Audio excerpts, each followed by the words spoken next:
오늘 고린도전서 강의 18번째 시간입니다. 주님을 기쁘시게 하는 삶이라는 제목의 말씀을 가지고 함께 은혜 받기를 원합니다. 이 자리에만 쓰면 힘이 들어가는 것 같습니다. 왠지 모르겠어요. 아까 저도 일교차가 심해서 그런지 몸이 좀 거실거실해서 목도 좀 잠기고 하는데 여기 올라와서 찬양 부르니까 목에 힘이 빡빡 들어가는데 오늘도 하나님께서 저의 입술을 통하여서 여러분들에게 은혜 베풀어 주실 줄로 믿습니다. 지난 시간에 우리는 어떤 이야기를 함께 나누었습니까? 바울이 고린도 교회를 향하여 각자가 부르신 그 부르신 대로 행하라 그렇게 이야기했습니다. 하나님께서는 우리가 속해 있는 여러 상황과 형편을 하시고 각자에게 맞게 부르셨고 우리는 그 부르심에 합당한 삶을 살아가면 된다 그렇게 말씀드렸습니다. 오늘 본문은 사도 바울이 고린도 교회를 향하여 또 이렇게 권면을 하고 있습니다. 26절에 보시면 곧 임박한 환난으로 말미암아 그렇게 표현을 하고 있습니다. 임박한 환난이 다가오고 있다라는 것이죠. 그런데 사실 이 임박한 환난이 어떤 건지 우리가 정확하게 어떤 건지 사실 알 수가 없어요. 어떤 학자들은 이렇게 이야기합니다. 심각한 기근이 곧 임할 것이다. 이렇게 해석한 학자도 있어요. 또 어떤 학자들은 예수님의 재림 전에 임할 재난을 가리킨다. 뭐 그렇게 해석하는 학자들도 있고요. 또 어떤 학자들은 이제 앞으로 임박할 로마의 박해, 바로 그 박해를 가리키는 것이다. 그렇게 이야기하는 학자들도 있습니다. 어쨌든 간에 이 모든 것은 예수님의 재림과 심판에 대한 종말론적인 표시임은 분명합니다. 바로 바울이 마지막 어쨌든 간 예수 재림과 심판 그 종말이 임할 것이다 라는 것을 염두에 두고 말하는 것이죠. 바울은 임박한 종말에 대한 인식을 바탕으로 고린도 교회 성도들을 향하여 조언을 하면서 뭐라고 이야기하느냐? 임박한 환난에 우리의 삶의 기준이 어떠해야 되는가 라는 것을 증거하고 있는 거예요. 마지막 재림에 이 종말이 이 땅에 오는데 그런데 그때 어떻게 살아가야 할 것인가 그걸 이야기하는 거죠. 종말 이야기할 때 우리가 사실은 뭐 별로 좋은 생각이 없습니다. 두려움도 사실은 있는 것도 맞고요. 그런데 이 종말은요 두 가지로 나눌 수 있습니다. 첫 번째 종말은 어떤 종말입니까? 성경에서 이야기하는 우주적 종말입니다. 이 우주적 종말은 어떻게 옵니까? 예수께서 심판의 주로 이 땅에 오실 때에 온 세상이 예수님 앞에서 심판받는 그날, 뭐 휴거라고도 이야기하죠. 그 심판의 날, 그 세상 마지막 날을 우리는 종말의 때 그렇게 보는 경우도 있습니다. 그런데 이 우주적 종말 이외에 또 다른 한 가지의 종말이 있습니다. 무슨 종말입니까? 개인적인 종말입니다. 우리 개인의 종말도 온다라는 것이죠. 이 땅을 태어난 자는 반드시 어떻습니까? 종말을 맞이하게 된다라는 겁니다. 세상 사람들은 이 우주적 종말을 믿지 않습니다. 그렇죠? 세상 지나가는 사람 보고 예수님께서 곧 이제 심판의 주로 이 땅에 오실 것입니다 라고 이야기하면 뭐라고 이야기합니까? 무슨 소리 하냐? 그건 당신네들이나 믿어라. 뭐 그런 식으로 이야기를 하죠. 그래서 성경에 나오는 우주적 종말을 믿지 않습니다. 그러나 누구에게도 변하지 않는 진리의 사실, 종말의 사실이 있는데 그것은 개인적 종말입니다. 그런데 저는 개인적으로 그런 생각이 들어요. 우주적 종말을 기다리기도 하지만 그런데 내가 죽으면 뭐 우주가 종말이 되든 안 되든 뭐 그게 무슨 의미가 있겠어요. 그죠? 뭐 내 죽고 나면 언젠가는 예수님이 오시겠죠. 뭐 그러나 그게 언제 오는지는 뭐 잘 모르겠고 그것도 중요하겠지만 그러나 반드시 이 땅에 태어난 우리는 인간이라면 사람이라면 개인의 종말이 반드시 오게 되어진다라는 거죠. 그러니까 우주적 종말도 우리가 기다려야 하지만 우리의 개인적 종말도 우리는 생각해야 된다라는 거죠. 그런 의미에서 우리가 종말을 바라본다면 우리는 더 쉽게 이 우주적 종말까지도 나아갈 수 있다라는 겁니다. 저는 세상에서 변하지 않는 진리가 하나 있다. 그렇게 나보고 이야기하라. 그러면 그 어떤 것보다도 바로 이 땅에 태어난 사람은 반드시 죽음을 맞이한다. 바로 그 종말에 대한 것이 가장 진실되어지는 것이 아닌가, 저는 그렇게 생각합니다. 세상의 모든 이치가 다 변한다 할지라도, 뭐 우리가 생각하는 1 더하기 1은 2다, 뭐 사실 이것도 언제 변화되어질지 모르잖아요. 뭐 어떻게 또 세상 수학 법칙이 바뀌어질지 알 수가 없습니다. 그런데 그 모든 우리가 알고 있는 진리가 다 변한다고 할지라도 변하지 않는 사실이 하나 있다면, 이 땅에 태어난 사람은 반드시 죽음에 이르게 되어져 있다라는 것입니다. 반드시 종말을 맞이하게 되어져 있다라는 것이죠. 오늘 바울은 이 종말을 살아가는 고린도 교회 성도들에게 과연 어떻게 사는 것이 이 마지막 환난의 때에 종말을 앞둔 자로서 지혜로운 삶을 살아갈 것인가, 거기에 대한 이야기를 하고 있습니다. 첫 번째로 바울은 이 종말을 살아가는 지혜가 어디에 있느냐, 굉장히 철학적으로 이야기합니다. 뭐라고 이야기합니까? 그냥 지내는 것이 좋다, 그렇게 이야기합니다. 아마도 고린도 교회 성도들은 이 처녀가 불신자와 결혼하는 것에 대한 질문을 했을 거예요. 처녀가 결혼하는 것에 대한 이야기를 하는데, 처녀가 결혼을 하는데 믿는 집안에 결혼하는 거, 그게 뭐가 문제겠어요, 그죠? 그러니까 이 바울에게 글을 써서 이 결혼에 대한 이야기를 물을 때에 아마도 믿지 않는 사람과 약혼을 하거나 어떤 결혼관계에 놓여져 있는 상태, 그럴 때에 이 처녀가 불신자와 결혼하는 거, 그 부분에 대해서 어떨 것이냐라는 의견을 바울에게 물었습니다. 그런데 바울이 뭐라고 이야기합니까? 바울은 정확하게 받은 말씀이 없다, 그렇게 이야기합니다. 그러니까 예수님께서 어떻게 이야기하셨는지 내가 받은 바 없지만, 그런데 뭐라고 이야기합니까? 사도적인 권위로서, 하나님께서 자신을 사도로 세워주신 사도적 권위로서 내가 의견을 제시한다, 그렇게 이야기하면서 이야기를 꺼내고 있습니다. 그 답은 무엇입니까? 그냥 지내는 것이 좋다, 그렇게 이야기합니다. 또한 이미 결혼을 했다면 어떻게 해요? 믿지 않는 사람과 이미 결혼을 했다면 그 결혼 관계를 깨지 않고 그냥 그대로 지내는 것, 그냥 그대로 있는 것, 그것이 더 좋다, 그렇게 이야기를 하고 있습니다. 왜 그렇습니까? 바울이 왜 이런 의견을 냈을까요? 그냥 지내는 것이 좋다. 왜 그렇습니까? 믿지 않는 자와 결혼함으로 말미암아 당할 수 있는 여러 가지 힘들고 어려운 것들을 전제로 두었다라는 것이죠. 예수 믿지 않는 사람과 결혼하는 거 쉽지 않습니다.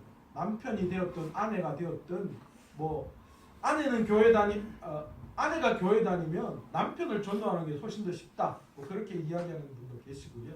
또 반대로 이 남편이 교회를 다니는데 아내를 교회 데리고 오는 건 어렵다, 이렇게 이야기하는 분들도 계시더라고요.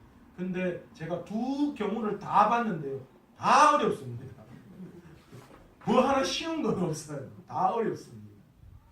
그렇게 결혼한 분들이 한결같이 이야기하는 게 아무래도 신앙생활 하는 거에 있어서 자유롭지 못하다라는 겁니다. 여러 가지 하나님 앞에 나아가는 그런 것들에 대해서 제약을 받을 경우가 참 많이 있다, 그렇게 이야기를 합니다. 그래서 뭐라고 합니까? 믿지 않는 자와 결혼하는 것보다 그냥 있는 게 낫다, 그렇게 이야기를 하는 거예요. 또한 결혼 관계에 있는 사람은 어떻게 해야 하느냐? 그러면 이거 막 골치 아프고 샤프라마, 그럼 확 그냥 이혼해버리고 그냥 각자 갈라 쓰는 게 좋으냐? 성경은 그렇게도 이야기하고 있지 않습니다. 바울이 뭐라고 이야기합니까? 결혼했다면 그냥 그대로 있어라, 그렇게 이야기합니다. 이거 뭐 강단에서 할 이야기는 아닌데요, 그래도 그냥 우스갯소리로 한번 들어주셨으면 좋겠습니다. 우리 할머니가 그런 이야기를 했어요. 뭐 지는 지가 찔렀지 뭐야겠노, 그런 이야기 하시더라고요. 네, 자기가 선택한 길이에요. 그렇다면 어쩔 수 없는 거예요. 그렇다고 해서 주님의 영광을 위해서 갈라서는 거, 하나님 그거 원하시지 않는다는 거예요. 그러면 왜 그냥 있는 게 좋다고 이야기하는가? 뭐라고 전에 7장 앞절에서 뭐라고 이야기합니까? 혹 믿지 않는 남편과 아내, 그리고 너희 자녀가 구원받는 은혜가 있을 수 있기 때문에 누구를 통하여? 믿는 너를 통하여, 믿는 자를 통하여 믿는 자를 통하여 믿지 않는 자가 주께로 돌아오는 은혜가 있을 수 있기 때문에 그냥 그대로 있는 것이 낫다. 그렇게 이야기를 하고 있습니다. 그러니까 바울은 모든 기준을 어디에다가 두느냐? 모든 관점의 초점을 어디에 두고 있습니까? 주님과의 관계에 두고 있음을 볼 수 있는 것입니다. 그러니까 종말을 살아가는 고린도 교회 성도들에게 바울은 너희가 마지막 날 지혜롭게 살아가는 방법은 모든 케이스가 어디에 맞춰져 있어야 된다고요? 주님과의 관계에 맞춰져 있어야 된다라는 거예요. 다른 어떤 게 비교 대상이 아니라 과연 주님과 나와의 관계에 있어서 그것들이 어떤 결과가 나타나느냐, 여기에 만들어 초점을 맞춰져 있어야 된다라는 겁니다.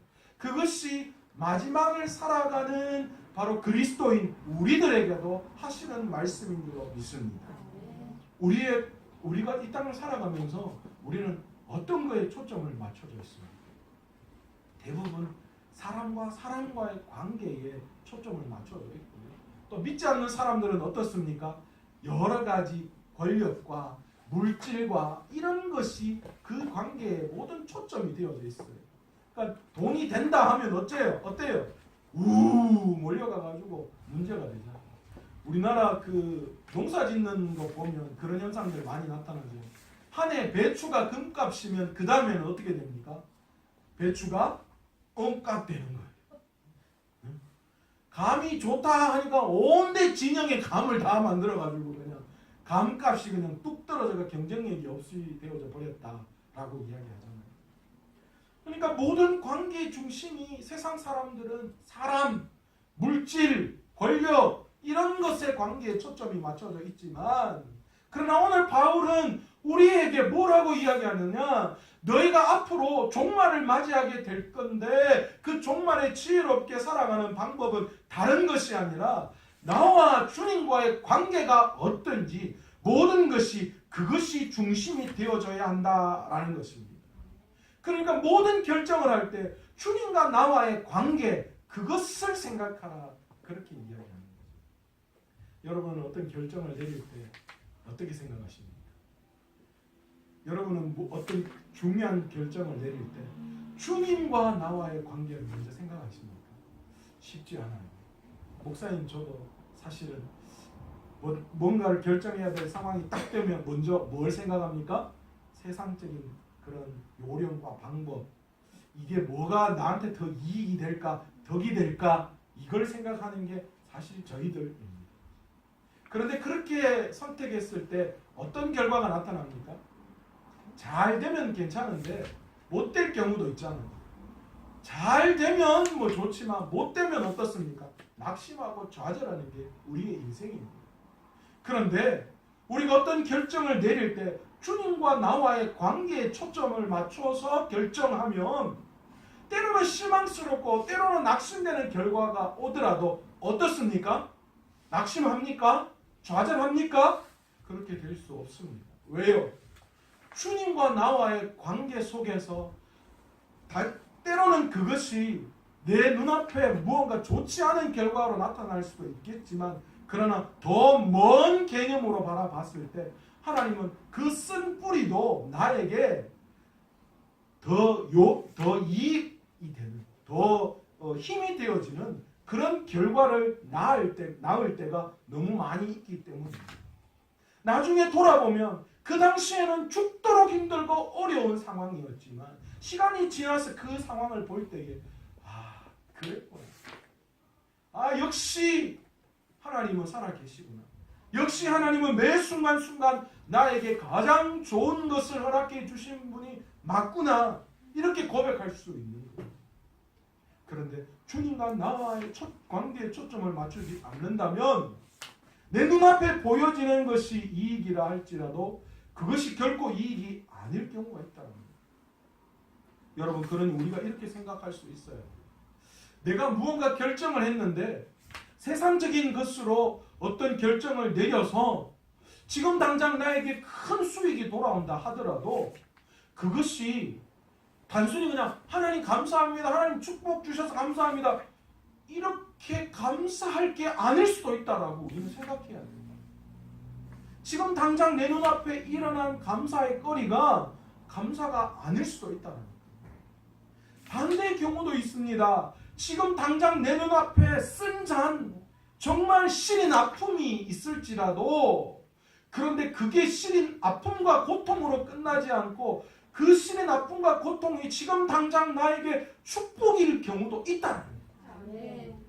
그러니까 우리가 모든 것을 선택할 때에 마지막 종말의 지혜로운 방법은 단 한 가지, 주님과 나에게 초점을 맞출 때에 지혜로운 삶을 살아갈 수 있다는 거죠. 그래서 오늘 본문의 말씀도 바울이 그 이야기하는 거예요. 결혼하고 안 하고 뭐 그거 다 중요하지 않다는 거예요. 차라리 뭐 결혼 안 해서 성욕이 불일듯 일어나서 하나님 앞에 죄 짓는 것 같으면 결혼해라. 결혼하는 게 좋다라는 거예요. 혼자 살 수 있으면 혼자 사는 것도 좋은 거다라는 거예요. 모든 것이 주님께서 주님과 나와의 관계 속에서 그 문제를 풀어서 해답을 얻어내야 된다는 거예요. 두 번째, 바울은 종말을 지혜롭게 살아가는 방법에 있어서 뭐라고 이야기하느냐? 이 세상에 얽매이지 않는 삶을 살아라. 그렇게 이야기를 하고 있습니다. 세상에 얽매이지 마라. 그 이야기를 합니다. 그래서 바울은 5가지 삶의 예화를 들고 있죠. 뭐라고 들고 있습니까? 뭐뭐뭐 있는 자는 뭐뭐뭐 하지 말라. 뭐뭐뭐 하지 않는 자 같이 하라. 이렇게 5가지 예를 들고 있습니다. 첫 번째, 안에 있는 자는 뭐요? 없는 자 같이. 그리고 두 번째, 우는 자는 울지 않는 자와 같이. 기쁜 자는 기쁘지 않는 자와 같이. 매매하는 자는 또 뭐요? 매매하는 자는 없는 자 같이. 세상의 물건을 쓰는 자는 뭐요? 쓰지 못하는 자 같이 하라. 뭐뭐 있는 자는 뭐뭐 하지 않는 자처럼 하라. 이렇게 이야기합니다. 언뜻 이 이야기를 들을 때 여러분 어떤 생각이 듭니까? 이 말은 뭐 아내가 있거나 남편이 있는 사람이 그 책임과 의무를 다 안 해도 되고 그냥 자유롭게 내 마음대로 해도 된다. 아니면 경제 생활이 위축되거나 인간관계에 있어서 자연스러운 그런 감정들이 나타날 때 억지로 그 모든 것들을 다 억눌러 가지고 어떤 것도 기대하지 않게끔 그렇게 생각되어질 경우도 있습니다. 그죠? 그런데 그리스도인도 우리가 살면서 여러 가지 상황들이 우리에게 닥치는 것도 사실입니다. 울 때도 있고 기쁠 때도 있고 세상 물건을 쓰고 또 매매하고 이런 모든 것들이 자연스러운 거예요. 그걸 모두 떠나서 살아라. 그럼 어디로 가야 돼요? 산속으로 가야죠. 절로 들어가든지 그래야 해요. 그러나 하나님께서는 우리에게 그렇게 말씀하시지 않으셨습니다. 하나님은 우리의 삶을 부정하시지 않으셨습니다. 너희는 먼저 그의 나라와 그의 의를 구하라. 그렇게 이야기하실 때에 세상 건 다 외면하고 하나님만 구하라. 그렇게 말씀하시지 않으셨습니다. 그 잘못 이야기하시면 안 돼요. 뭐라고 이야기합니까? 그 앞에 단서를 붙였습니다. 뭘 붙였습니까? 먼저라는 단어를 붙이셨어요. 너희는 삶도 중요하지만 그 삶도 성실히 살아야 되지만 그러나 세상에 구할 것보다도 먼저 하나님의 나라를 구하고 세상의 것을 구해라. 그렇게 말씀하십니다. 오늘 바울도 마찬가지 이야기를 합니다. 너희가 마지막 종말의 때를 살아간다고 남편이고 아내고 가정이고 다 뿌리쳐버리고 또 우리가 몸담고 있는 경제생활도 다 팽개쳐버리고 그냥 되어지는 대로 그냥 그렇게 살아가는 거, 그렇게 살아가는 게 옳은 삶이다. 그렇게 이야기하지 않습니다. 지금은 비록 이 세상에서 장가가고 시집가고 슬퍼하고 기뻐하며 돈과 재산 문제로 고민하고 살고 있지만 그것들은 모두 마지막 날에 뭐 하는 거예요? 사라지고 없어질 것이다라는 걸 이야기하는 거예요. 그러니까 뭐 하는 거예요? 거기에 연연하거나 기대어 살아가지 말라라는 이야기를 하고 있는 거예요. 남편을 기대고 아내를 기대고 가정생활을 기대고 또 경제적인 부유함 그것들에 기대어 살아가지 말라는 거예요. 마지막 날에 우리가 그렇게 기댔던 거 모든 것이 뭐 하는 거예요? 다 사라지고 아무것도 남아있지 않는다는 거예요. 거기에 연연하면 거기에 매일 수밖에 없어요. 그러면 거기에 목매다는 거예요. 그러니까 하나님은 이 세상에 얽매이는 삶을 살지 말아라. 다 없어진다는 거예요. 종말론적 삶을 살아가는 그리스도인은 이 세상이 영원한 것처럼 세상에 취해서 살아가면 안 되는 거예요. 세상을 구해서 세상을 얻고 그것을 기대고 그것을 의지하고 살아가는 삶이 아니라 영원한 삶을 살아가는 것이 맞다라는 걸 이야기합니다. 구약 성경의 주석서라는 게 하나 있습니다. 우리가 잘 알고 있는 미드라시라고 하는 책입니다. 이 미드라시라고 하는 책은 구약 성경을 주석한 책이에요. 그런데 그 책에 이런 이야기가 나옵니다. 어떤 왕이 전쟁에서 이긴 뒤 이 궁중의 보석 세공사에게 자신을 위해 아름다운 반지 하나를 만들어 달라라고 이야기합니다. 전쟁에 승리하고 그 승리를 기념하는 그런 반지입니다. 그런데 이 왕이 그 반지를 만드는 세공사에게 이렇게 한 가지 단서를 붙였습니다. 가장 아름다운 반지를 만드는데, 그런데 그 반지에 어떤 글귀를 하나 새기는데, 그 글귀가 어떤 거냐, 내가 승전을 해서 기쁨이 넘칠 때에 교만하지 않도록 하고 절망에 빠졌을 때에 좌절하지 않고 용기와 희망을 줄 수 있는 글귀를 최고의 반지 속에 새겨주었으면 좋겠다. 그렇게 요구를 했습니다. 그 왕의 명령을 받은 이 보석 세공사가 반지는 멋지게 최고의 반지를 만들었는데 도무지 그 속에 넣어야 할 글귀가 생각나지 않는 거예요. 아니 도대체 반지는 그냥 반지지 무슨 반지를 보면 성공했을 때 교만하지 않게 하고 실패했을 때 용기가 얻을 수 있는 반지. 결혼 반지, 저도 그런 반지 하나 얻어봤습니다. 결혼할 때 서로에게 그런 반지 하나 끼워주면 얼마나 좋겠어요. 반지만 봐도 막 용기가 생기고 힘이 얻어지고 승리했을 때 내가 자중해야지. 그러면 탁 반지만 보고 막 그죠? 이 보석 세공사가 도대체 어떤 글귀를 새겨야 하나 고민하다가 그때 최고의 지혜를 자랑하는 어린 왕자가 그 나라에 있었는데 그 왕자에게 찾아갔습니다. 그래서 그 왕자에게 이렇게 부탁을 했습니다. 왕자여, 이 왕께서 이런 뜻에서 정말 최고 가는 반지를 만들고 그 반지에 글귀를 새기는데 그 글귀를 읽을 때마다 교만하지 않고 또 용기를 얻고 할 수 있는 그런 메시지를 담아달라고 하는데 어떤 글귀를 새겨야 좋을까요? 했는데 뭐라고 지혜로운 왕자가 이야기했느냐? 그 보석 세공사에게 이렇게 이야기했습니다. 이렇게 기록하십시오. 이 또한 지나가리라. 그렇게 새겨라. 여러분 그렇지 않습니까? 이 또한 지나가리라. 우리가 세상 속에 있을 때, 부유할 때, 그런데 그 부유함이 영원하지 않아요. 그 또한 지나갑니다. 어떨 때 지나갑니까? 세상 끝날까지 가지고 갈 수는 없겠지만 그러나 그 이상 영원한 세계까지 그것을 가져갈 수 있는 방법이 없습니다. 우리가 절망하고 좌절하고 있을 때 그때에 그것이 우리의 인생의 끝인 것 같이 여겨지지만 그러나 그게 결코 우리의 인생의 끝이 아니라는 거예요. 여러분 터널을 처음에 지나갈 때에 처음에 입구가 있으면 반드시 뭐가 있습니까? 출구가 있는 거예요. 포항을 가다 보면요, 그 울산에서 포항으로 난 그 신고속도로가 있어요. 그 중에 이 터널이 굉장히 거기에 많은데요. 이 굉장히 많은 터널 중에 굉장히 긴 터널이 한 6, 7km 되는 터널이 있어요. 처음에 그 터널을 지나갈 때요, 끝이 안 나오는 거예요. 끝이. 어이구야, 이거 뭐 잘못된 거 아닌가 생각하고 순간적으로 당황할 때도 있었는데, 그런데 한참을 지나가니까 저 끝에 세미한 빛이 하나 보이더니만 결국은 그 터널을 통과하게 되어지더라고요. 우리의 인생도 마찬가지 아닙니까? 죽을 것 같은 힘들고 어려운 시험이 있습니다. 그러나 그것도 지나가요.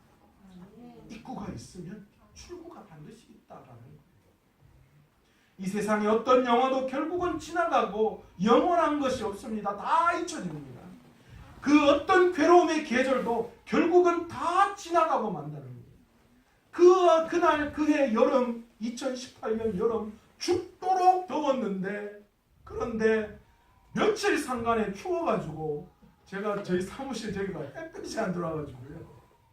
얼마나 추운지 손발이 추워가지고 그래서 제가 정말 그래서 야 사람이 이제 이렇게 간사하구나. 아니 며칠 전만 해도 더워가지고 진짜 추우면 참 좋겠다. 야 이랬는데 며칠 상간에 추워가지고 아이고 왜 이래 춥노 이런. 이 추위도 아이고 추워가지고 이래가 어떻게 사노 하지만 계절이 바뀌면 이 추위 끝에 또 여름이 다가오는 거예요. 결국 모든 것이 다 지나갑니다. 바울은 이 세상의 외형적인 모든 것들은 다 지나가고 없어진다는 걸 이야기합니다. 그러니까 어떤 것에 얽매여야 하는가? 마지막 세 번째, 더 좋은 것을 선택해야 하는데 그것이 뭐냐? 주님을 더 기쁘시게 하는 것. 그것에 목숨을 걸어라. 내 삶의 선택 판단의 기준이 주님을 더 기쁘시게 하는 것, 그것의 판단 기준이 되어야 한다라는 것을 이야기하고 있습니다. 그게 더 좋은 것을 선택하는 것. 여러분 사람은 반드시 더 좋은 걸 선택하게 되어 있어요. 햄버거 2개 주면 햄버거 그 2개 중에서도 뭡니까? 더 큰 거를 찾으려고 둘이 싸우는 게 우리 집안 아이들입니다. 제가 봤을 때 거기서 거예요. 사과를 쪼개도 두 놈 중에 더 큰 거 먹으려고 똑같이 쪼개줬는데도 남의 떡이 더 커 보인다고 준 거는 생각하고 누나께 더 크게 보인다고 누나 거 갖고 간다고 막 그래요. 사람은 더 좋은 걸 선택하게 되어 있어요. 그런데 어리석은 것은 영원한 것 그것이 우리에게 있는데 그 영원한 더 좋은 걸 선택하지 못하고 엉뚱한 거 없어지고 지나가 버리는 걸 선택하는 안타까움이 있다. 그 더 좋은 것 그건 무엇입니까? 주님을 더 기쁘시게 하는 것입니다. 주님을 어떻게 하면 더 기쁘게 할까? 그것이 우리의 삶의 기준이고 그 기준에 맞도록 선택하는 것이 더 좋은 거라는 거예요. 결혼도 거기에 기준을 둬야 합니다. 결혼 안 하고 싶은 사람한테 억지로 결혼하라고 자꾸 이야기하지 마세요. 제가 봤을 때 장로님 권사님 잘 하시는 거예요. 그게 중요한 게 아니에요. 성경에서는 결혼하는 게 중요하고 안 하면 안 된다 그렇게 말하죠. 그 모든 기준 중심이 뭐예요? 하나님을 기쁘시게 하는 것 거기에 있어야 한다. 내가 결혼해서 하는 것이 하나님을 더 기쁘시게 하는 것이면 결혼하는 게 맞는 거예요. 그렇지 않고 온전히 하나님 앞에 다른 세상의 어떤 것들에 관여받지 않고 온전히 하나님을 기쁘시게 할 수 있다면 그것이 더 영광이다 그렇게 이야기하는 거예요. 오늘 바울은 그 이야기 하잖아요. 결혼한 남편과 아내는 삶에 힘든 것들이 있다라는 거예요. 근데 그게 명확하게 뭔지 모르겠어요. 출산의 고통일 수도 있고 생활의 고통일 수도 있고 자녀 문제, 배우자를 기쁘게 해야 되는 거 뭐 그렇게 나오잖아요. 그런 것들이 따르기 때문에 그게 힘든 거 있을 수 있어요. 그런데 여러분 우리의 삶은 그런 것도 중요하지만 주님을 기쁘시게 하는 것 그게 더 중요하기 때문에 그걸 선택해야 한다라는 그게 지혜로운 삶이다. 바울의 모든 관심은 주의 일에 있었어요.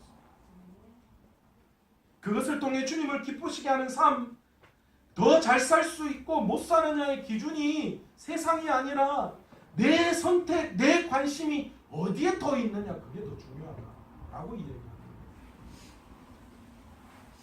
누구를 사랑해 보신 적 다 있으시죠?